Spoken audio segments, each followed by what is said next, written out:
The Churchill Energizer strategy has always been a very awesome strategy, but with some recent buffs and the Absolute Zero getting a lot more prominence with the combination of Energizer 2, I think that this strategy can be improved quite a bit from what it previously was. For your information, I did a run about 8 months ago before it got the slight buff that it has recently, where I got 65,000 cash spare at the end, so I want to try to improve on that a little bit, and I think I'm going to try to set a goal of around 70,000. We're going to start off by doing actually a little bit more of an efficient early game. This will get Churchill on round 26, which is really nice, plus give me room for building into the NG, getting the earlier tiers for that. It also comes with a Dartling Gunner, but I am not going to be using the Dartling Gunner today, so that's just going to be sitting down there not doing much.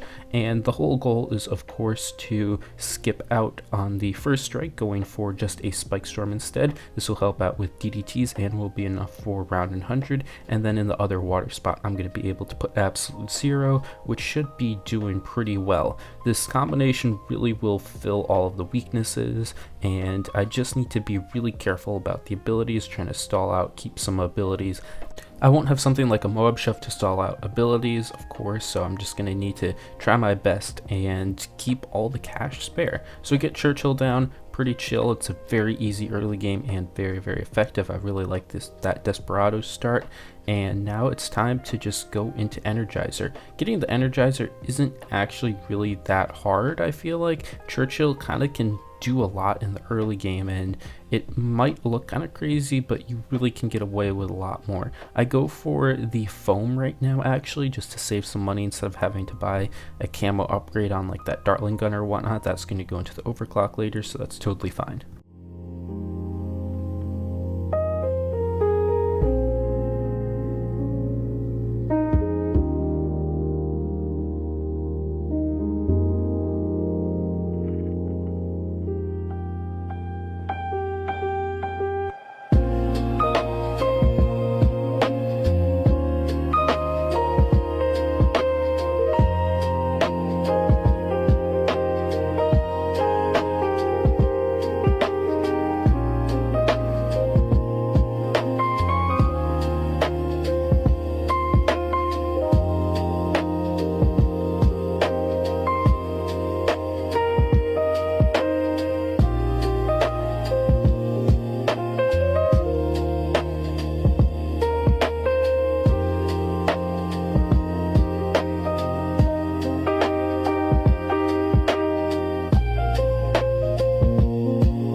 I end up getting the Energizer pretty easily. I'm going to have the downdraft to help out. That was kind of necessarily in the early game, plus it's going to be very, very useful in the late game to blow back some of those leaking ceramics that are trying to get by. There's just a few that Churchill will often miss, so that downdraft is very necessary, especially considering that they're super ceramics. Round 65 actually took a really, really long time. That just was difficult kind of because of the length of the round.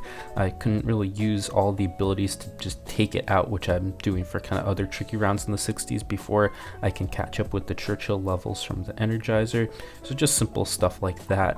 And now it's time to get the overclock. We'll get that spike storm and the absolute zero, and that should be pretty good. This is definitely on a pace for 70,000 cash player, which is really, really nice. Or actually even more than that. Also, Churchill is just such a beast on Sanctuary. It's just the perfect map for him. He shoots straight down and gets all the explosions. Very, very satisfying and awesome to see this combination just absolutely destroy. And there's definitely some other runs that I want to do. Sanctuary is basically like my favorite map now, I want to say. It's just a really, really fun map to play. And with the Desperado start, it's a lot easier. You can do a lot of funky things. Some towers just aren't very good on it, but others are actually quite good and very, very fun to use, especially something like Moab Domination. It just gets kind of crazy. So we're going to be continuing on with this, and I'll see you back in the late game.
So this is the setup and everything's working pretty good. The absolute zero bug did get fixed, so I can cross path 250 and still get the slow aura plus the 25% slow from the permafrost on ZOMGs, which is really, really useful.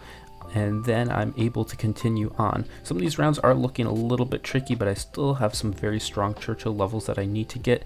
And with the Energizer, you get almost full uptime on the absolute zero. So I can basically just spam this pretty significantly and everything will go down. When the level 3 is up, everything just gets destroyed. However, without the level 3 up, there are some inconsistencies. At least around 95 will be pretty easy because I do have the addition of that spike storm, which does really help on DDTs. And once I get the level 3 up, everything just disappears and you can use the downdraft to kind of stall out a little bit. It's not a perfect stall, but it is enough to get by, which is pretty useful.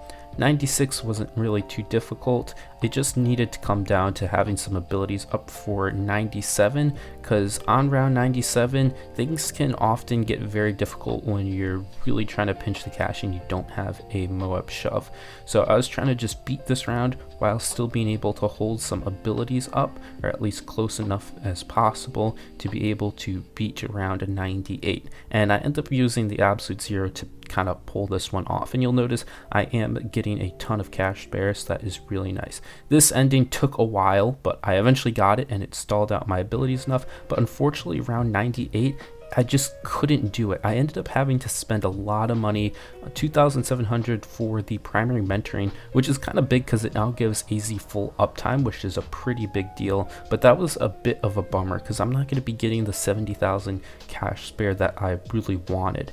And then for round 99, I ended up coming into a bug that hurt me that I wasn't actually aware of. So basically, I could stall this round out very easily. So I was thinking I'm going to stall this round out and use overclock early so I'll be able to double dip. I was actually testing and I could beat 100 if I did this, but I did not realize that the overclock actually goes away if you try to do this trick. At some point, this was changed and I didn't realize it. So I did not have overclock for round 100, which meant I was forced to spend a little bit of cash, the kind of 2,000 for that alchemist. So this would have been around 67,000 cash spare if it wasn't for that bug, but now I went down to like 65,000. Well, it's more like 66, so 68,000 without the bug. Kind of disappointing because this is only just barely better than the run that I did before, even though in my eyes this looked like the perfect solution and would fix all the issues, especially cutting out the first strike for the spike storm, which is a lot cheaper, and other things too. But I guess this run really just didn't work out how my eyes thought, which I guess is a bit funky, but it might happen sometimes.